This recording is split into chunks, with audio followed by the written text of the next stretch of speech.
Estuviste unos días en Venezuela, presentaste un informe hoy. ¿Qué conclusiones se arribaron con esto? Bueno, tuvimos toda una discusión de carácter internacional en el secretariado.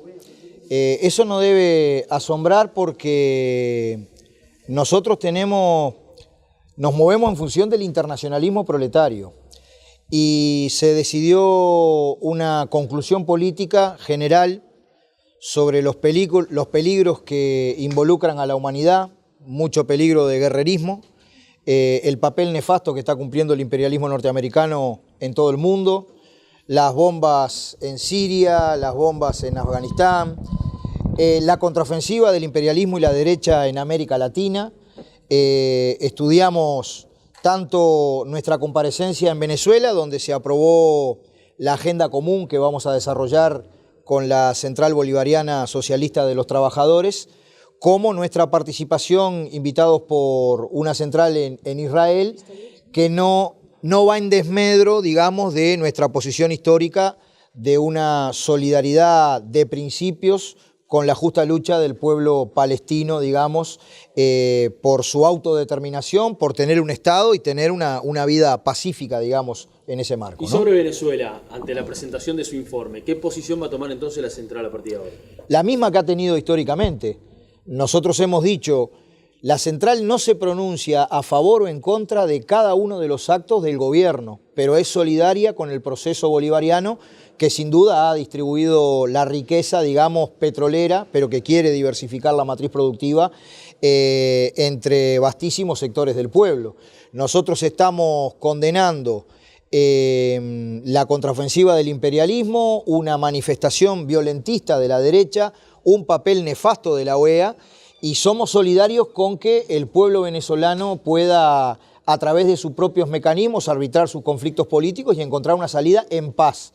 El movimiento sindical convoca a la paz en todos lados. ¿De la OEA que se mantiene lo que indicó? De la OEA, porque hasta ahora la OEA no se ha...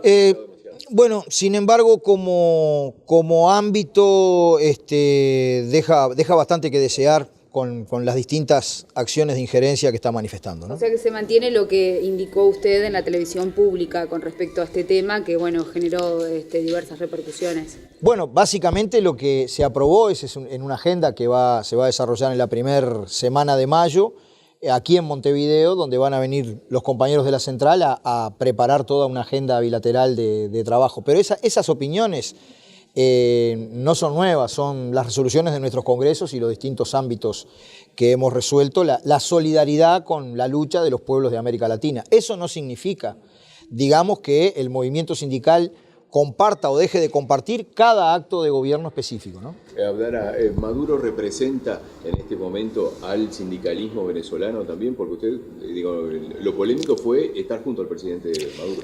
Tú eso se lo tendrías que preguntar a los compañeros del movimiento sindical venezolano cuando vengan aquí. No me corresponde a mí hablar de eso. Le llamó la atención las declaraciones del canciller Rodolfo Noboa, que bueno, lo que usted indicó en la televisión pública, que había ampliado su representatividad y se deslindó de que el gobierno piense lo mismo que usted.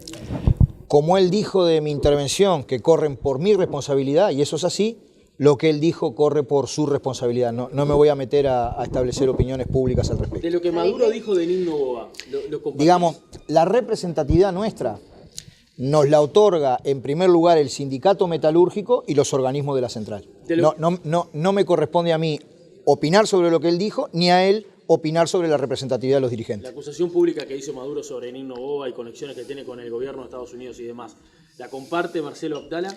Yo ya dije al respecto de eso, creo que es momento en que los estados, por todo lo que está en juego, deben bajar la pelota y dialogar. Yo no voy a agregar ninguna palabra que complique más la situación. Las cosas que dijo Maduro corren por cuenta de Maduro. ¿Conformó al PIT-CNT las explicaciones que usted dio sobre el viaje? ¿Hay un consenso con respecto a lo que fue esta visita a Venezuela? Bueno, el estilo nuestro cuando salimos a representar a la central es que vamos a cumplir una tarea y traemos un informe.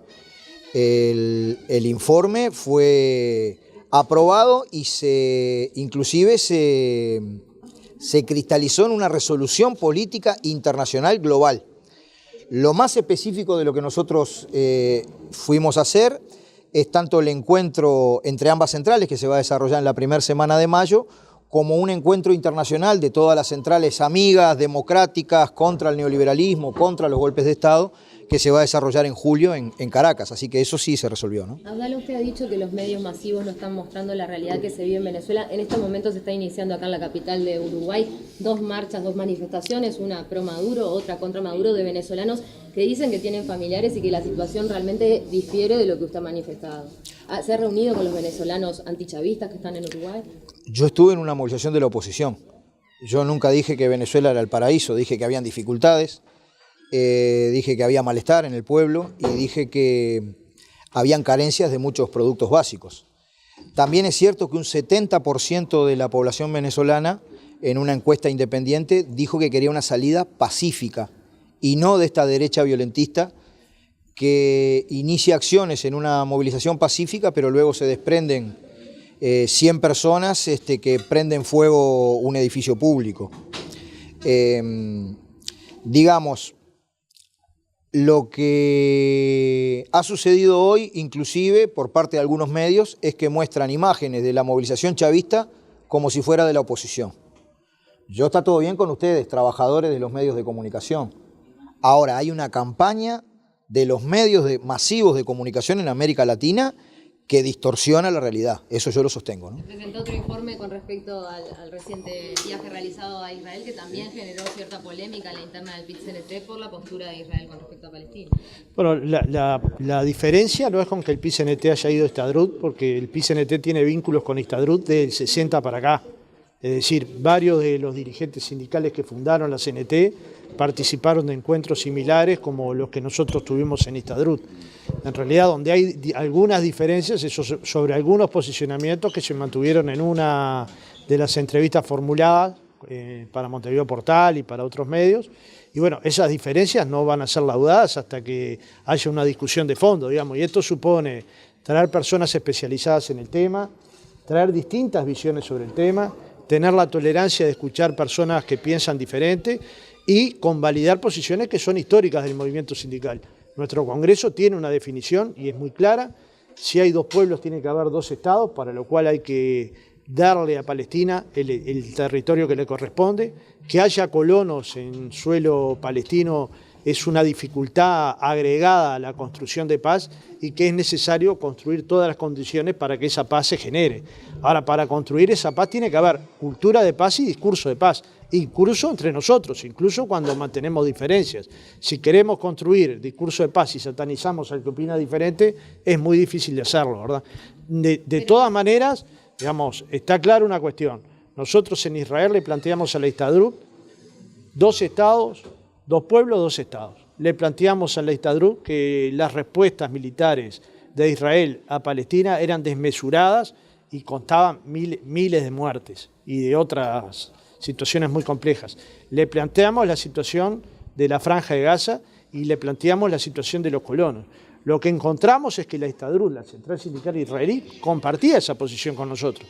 No es la posición del Estado de Israel, que claramente ha sido bastante negativa en esta materia, pero la Central Sindical de este país nos manifestó en más de una oportunidad su posición favorable a esta posición que tiene el PIT-CNT, ¿no? Viendo las repercusiones que generó, hubo declaraciones, los elogios a Israel fueron de repente inoportunos con respecto a cómo deja al PIT-CNT frente a la causa palestina. No, yo pienso que no, que las cosas se van. Nosotros hemos sido solidarios del primer día con el pueblo palestino y hemos mantenido relaciones con los israelitas del Uruguay. Lo hemos hecho siempre, no ahora, desde el 60 para acá.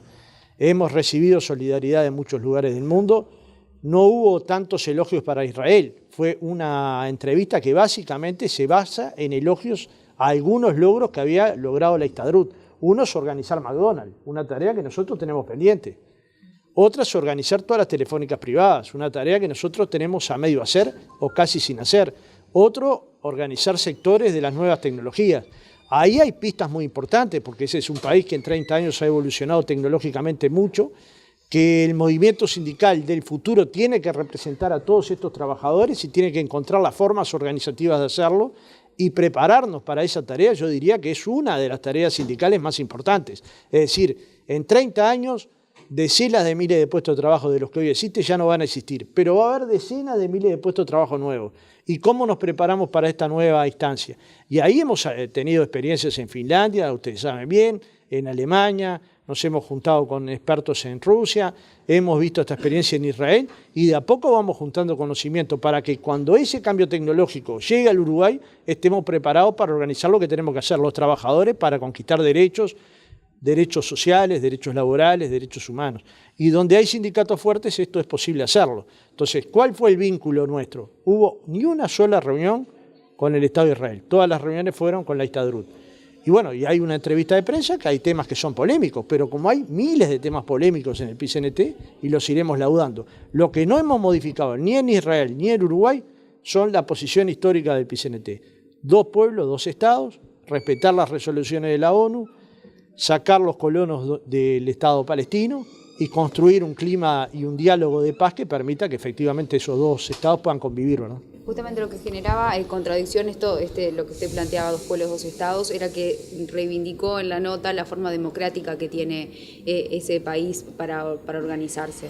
Bueno, exactamente no fui yo, pero yo lo que dije es, si la organización sindical en cualquier parte del mundo es fuerte, se conquistan derechos y derechos humanos.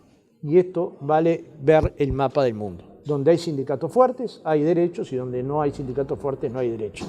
¿Qué está en discusión? Si el modelo democrático es perfecto, obviamente no lo es, pero como muchos modelos democráticos están en debate. Y sobre todo tiene una dificultad seria, que es su vínculo con Palestina y su vínculo guerrerista con Palestina. Y es una diferencia que la van a tener que laudar. Naturalmente, ¿qué puede hacer el pueblo uruguayo o el movimiento sindical uruguayo?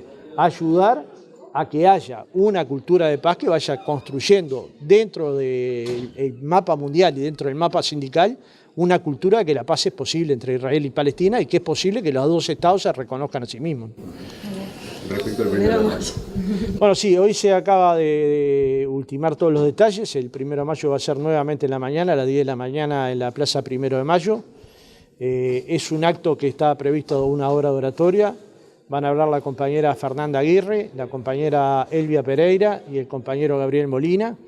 Básicamente los temas van a estar vinculados a la educación, al trabajo, a la seguridad social y en particular a la atención a la situación de los cincuentones, al empleo, al trabajo, al futuro de la negociación colectiva en el Uruguay, al presupuesto nacional, a la necesidad de que la educación sea dotada de los recursos suficientes para que el Uruguay crezca en calidad y naturalmente que esperamos una convocatoria muy amplia como habitualmente ha tenido el PIT-CNT en los últimos actos del 1 de mayo, que a pesar de las dificultades de tránsito, varias miles de personas, como ustedes todos los años ven, asisten a nuestros actos y comparten nuestras proclamas. De hecho, entonces es un acto que recuerda a los mártires de Chicago, pero también es un acto de lucha por seguir conquistando cosas para los trabajadores, entre otras la que acabamos de lograr con la sociedad uruguaya, con el Parlamento, que es que se apruebe una ley de feminicidio que hace mucho tiempo veníamos reclamando y que son logros que valen mucho y que vale la pena no solo mencionarlos en el acto, sino mencionarlos en cada oportunidad que se nos brinda, ¿no? El viernes, tengo entendido, se va a presentar un proyecto de ley de la representación de los trabajadores en el Banco de Previsión Social con respecto a los cincuentones que usted acaba de mencionar.